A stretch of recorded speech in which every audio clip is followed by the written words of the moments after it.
Welcome back ناظرین. دیکھیں میں واپس آئی ہوں اور ہمارے ساتھ ایک کالر موجود ہیں یو اے ای سے کال ہے. جی دیکھتے ہیں کون ہے. ہیلو السلام علیکم. وعلیکم السلام. جی اوہو کال ڈراپ ہو گئی. کوئی بات نہیں. یہاں بریک میں ہم جب گئے تھے تب ہم بات کر رہے تھے کہ آپ نے بھی کہا کہ جو ہمارے لوگ باہر بیٹھے ہوئے ہیں اب ان کو بھی آپ نے یہ اختیار دلا دیا کہ وہ وہاں رہ کر بھی اپنے ملک میں جس پارٹی کو وہ سپورٹ کرنا چاہتے ہیں وہ اپنا ووٹ دیں. بالکل ایسا ہی ہے. تو کیا یہ ایسا پہلے نہیں ہو سکتا تھا؟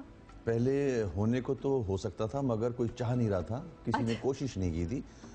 یہ منسٹری فاروق ستار بھائی کے پاس ہے, جی متحدہ کے پاس ہے, اور فاروق ستار بھائی کافی عرصے سے کافی دنوں سے اس پہ کام کر رہے تھے اور اللہ کا شکر انہوں نے اچیو کیا. اب جو بھی ملک سے باہر ہیں لوگ وہ اپنے پسند کے لیڈر کو یا پارٹی دنیا کے کسی بھی کونے میں بیٹھے ہیں کر سکتے ہیں. تو یہ ان کو ایک اور رائٹ دلوایا گیا ہے, پہلے نہیں تھا. بالکل دیکھیں ہماری جو سوسائٹی رہی ہے معذرت کے ساتھ جب سے ملک بنا ہے تو وہ فیوڈل جیسے باجی نے کہا مینٹالٹی کے لوگوں کے پاس رہی ہے جو قیادت ہے, جو اقتدار تھا. آپ کو میں مثال دوں 64 کی کہ یہ جو لیڈران تھے اس ملک کے انہوں نے قائد اعظم صاحب کی جو بہن تھیں فاطمہ جناح ان سے ان کا الیکشن ہوا.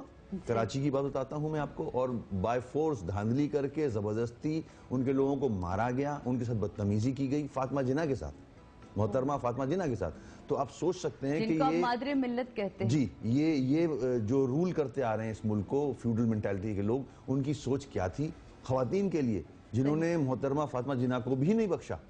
تو اور آج بھی میں سمجھتا ہوں آج بھی ایسے ایلیمنٹس موجود ہیں کہ خواتین کے ساتھ اتنی زیادتیاں ہو رہی ہیں, ان کو جلایا جا رہا ہے, کسی کی ناک کاٹ دیتے ہیں, کسی کو پر تیزاب پھینک دیتے ہیں. مگر ہمارے ملک کے جو ہیومن رائٹس کی چیمپئن ہیں سو کالڈ, وہ ان کے لیے کوئی چیز نہیں کرتی.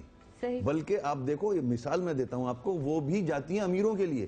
ایک ابھی حسین حقانی کا کیس مفت لیا گیا just for publicity, cheap publicity. بالکل ان کا فرض بنتا ہے کہ ایسی خواتین جو غریب ہیں, جو افورڈ نہیں کر سکتی, ان کے کیسز لے کے جائیں کورٹ میں, نہ کہ بڑے بڑے نام والوں کے لوگوں کے کیسز لے کے جائیں. تو جب تک ہم سب مل کے یہ کام نہیں کریں گے تو میں نہیں سمجھتا کہ ہم اپنی جو جد و جہد اس میں کامیاب ہوں گے. صحیح. اور مجھے لگتا ہے ان کیسز پہ صرف تبھی کام ہوتا ہے جب وہ میڈیا تک پہنچ جاتے ہیں.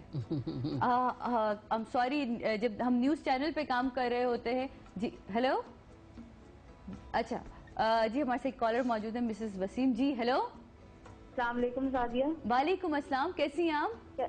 اللہ کا شکر, آپ سنائیے آپ کیسی ہیں؟ بالکل خیریت سے. اتنی اداس لہجے میں کیوں ہیں آپ؟ آپ کی مارننگ تو میں مست بنانا چاہتی ہوں اور آپ اتنے اداس لہجے میں بات کر رہی ہیں. نہیں بس آواز بیٹھی ہوئی ہے, تھوڑا سا نروس ہو رہی. اچھا کہیے کیا کہنا چاہیں گی آپ؟ بس آپ ماشاءاللہ آپ بہت اچھا پروگرام کر رہی ہیں. بہت شکریہ. بہت خوشی ہوئی آپ کو دیکھ کے. آپ ایکٹنگ تو خیر بہت اچھی کرتی تھی, ہوسٹنگ بھی بہت اچھی کر رہی ہیں. بہت شکریہ. میرے ساتھ آج بہت بڑے بڑے نام موجود ہیں. ہمارے نسرین جلیل صاحبہ ہیں, نادیہ گبور ہیں, وسیم بھائی. آپ کیا کہنا چاہیں گے؟ اور آج ہم بات بھی اپنی کریں یعنی کہ خواتین کے رائٹس پہ بات کریں. نسرین جلیل صاحبہ نے تو بطور نائب ناظمہ کی حیثیت سے تو کراچی کے لیے بہت اچھے کام کیے ہیں مصطفیٰ کمال کے ساتھ مل کے. اور وسیم بھائی ماشاءاللہ بولتے بہت اچھا ہے, ٹاک شو میں ان کو دیکھتی رہتی ہوں. Thank you. شکریہ.